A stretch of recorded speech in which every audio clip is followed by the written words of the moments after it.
merci de prendre le temps de répondre à nos questions. Bonjour, merci. Oui.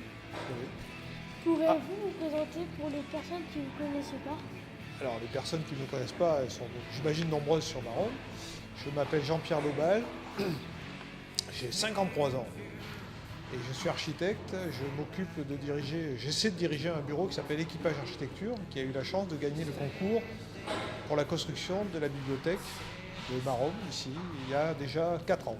Avez-vous pensé à préserver la nature en définant ces plans? Ici, il y avait deux choses importantes. Il y avait d'une part le bel espace que représente le parc, le bassin qui est là derrière, enfin tout ça, ça existait, et donc on a fait avec. Et puis il y a un élément super symbolique qui était le séquoia. Évidemment, il n'était pas question de construire, de démolir, de couper le séquoia, mais tout de suite, le projet s'est fait pas contre le séquoia, mais avec le séquoia. C'est-à-dire qu'il fallait que le bâtiment fasse partie du séquoia, ou que le séquoia fasse partie du bâtiment. Enfin bon, voilà, c'était ça la nature. Combien de mètres fait le bâtiment et quelle hauteur a-t-il? La médiathèque, la médiathèque doit faire environ 1000 mètres carrés. Le reste du bâtiment, avec des bureaux, la salle des mariages, on doit être à environ 2000 mètres carrés à peu près. Voilà. Plus la terrasse là-haut, etc. Environ 2000 mètres carrés de surface habitable, chauffée, tu vois. Et puis la hauteur du bâtiment, alors le point le plus haut de ce qu'on appelle la vague est à 17 mètres. C'est-à-dire que le bâtiment, qui est quand même une grande galette horizontale, a une émergence très forte, très haute, dans la ville, de façon à ce que ça soit vu de tous côtés. Et ça monte à 17 mètres. D'où vient l'idée de la forme du toit? L'idée, elle est très simple. C'est-à-dire qu'on a tenu compte des existants qui étaient ici. Tu avais d'abord un grand bâtiment horizontal qui existait déjà sur la place, comme ça. Des petites maisons sur le côté en sortant, sur la droite. Et puis des grands immeubles ici, qui font R+15, je crois.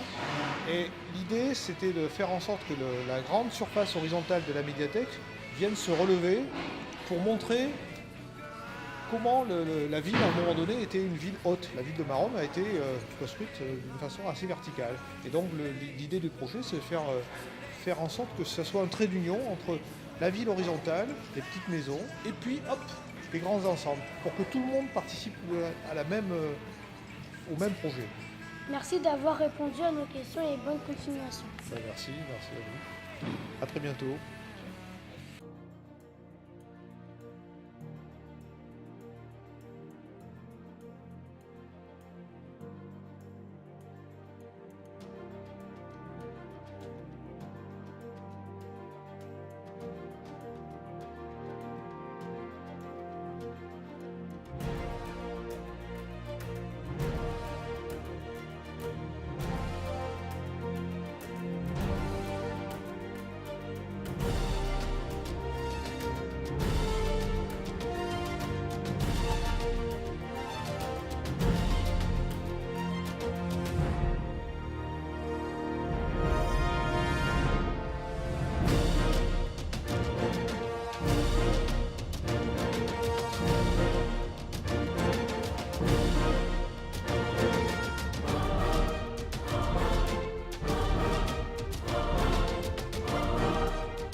Salut à tous et bienvenue aujourd'hui, samedi 24 janvier 2015, à la nouvelle médiathèque de Maromme qui s'appelle le Séquoia. Alors c'est une très belle médiathèque, très grande, et je vous invite à venir la visiter avec nous.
maintenant avec le maire de Maromme et je vais lui poser quelques questions.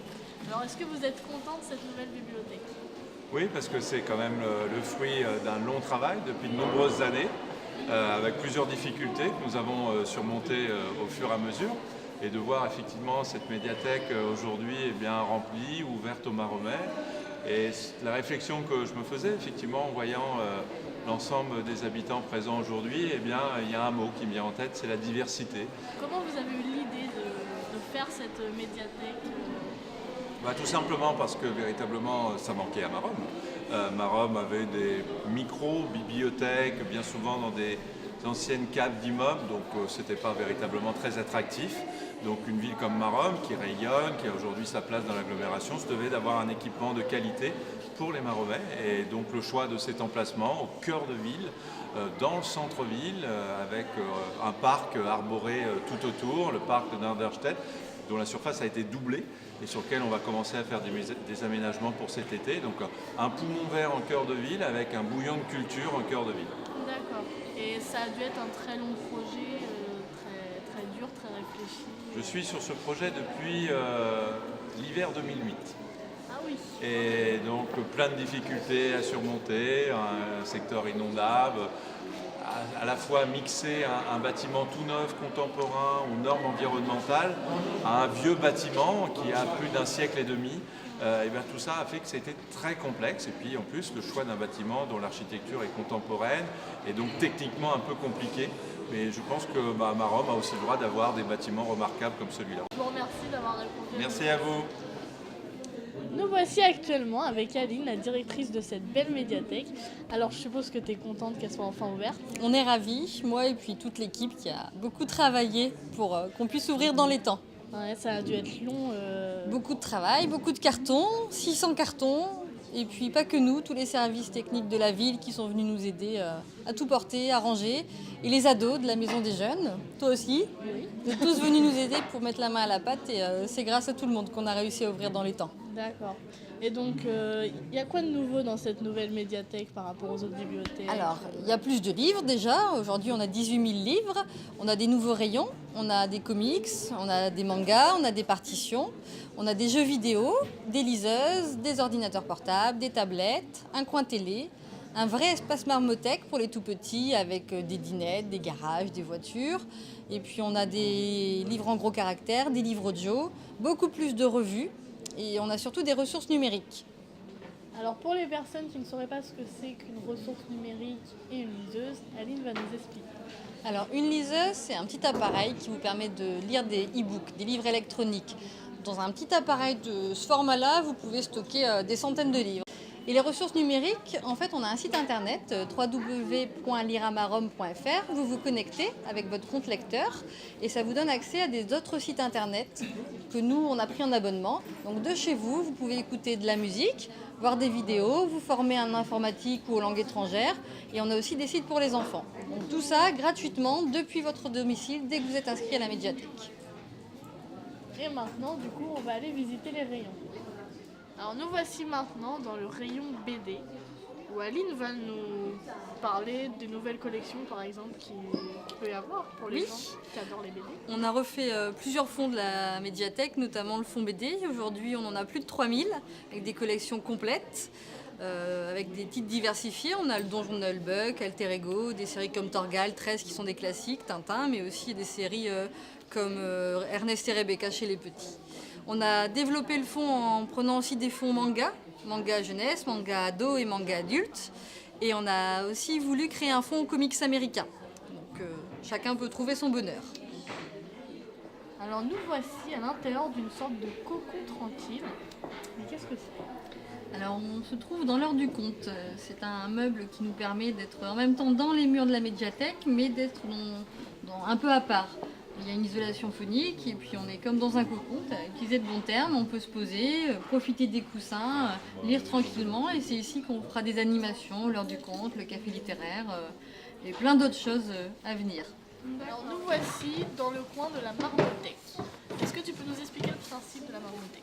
Oui, c'est un espace dédié aux tout petits et à leurs parents, donc un espace familial où on propose aussi bien du livre que du jeu, puisqu'on considère que le livre aujourd'hui a la même valeur que le jeu. Donc on a un ensemble de fonds dédiés aux tout petits, avec des albums, des imagiers, des documentaires, des revues, et puis des jeux comme des dinettes, des garages, des voitures, pour que les enfants puissent jouer.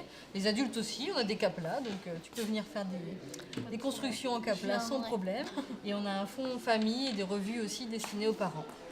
Alors Aline, où sommes-nous? Alors, on est tout près de l'espace des tout petits et on est à côté d'Eliott, notre dragon, qui propose un ordinateur pour les enfants avec un site internet dédié qui est Planète Nemo, qui propose des histoires, des activités pour les enfants, donc accessible gratuitement depuis la médiathèque et aussi depuis chez vous si vous êtes adhérent. C'est une des ressources numériques que l'on a choisies. Donc, à la médiathèque avec Eliott ou chez vous sans Eliott, vous pouvez utiliser Planète Nemo. D'accord. Alors nous, on va continuer dans le coin média pour voir tout ce qui vient de nous. Nous sommes ici dans le coin télé et jeux vidéo. Alors qu'est-ce que tu peux nous dire sur ces deux coins? Alors, le coin jeux vidéo, ça parle de lui-même. On a 3 consoles, une PS4, une Wii U et une Xbox One, où les gens peuvent venir jouer. Donc les grands comme les petits, j'insiste, toute génération. On a des jeux pour tout le monde. Et on a aussi une DS 3D et une PS Vita, qui sont des petites consoles portatives que les gens peuvent aussi réserver à chaque fois pendant 1 heure pour pouvoir venir jouer. Et puis on a aussi un espace télé avec un canapé très confortable. Les gens peuvent regarder la télé, des émissions en replay, Arte VOD, la médiathèque numérique, nos ressources en ligne.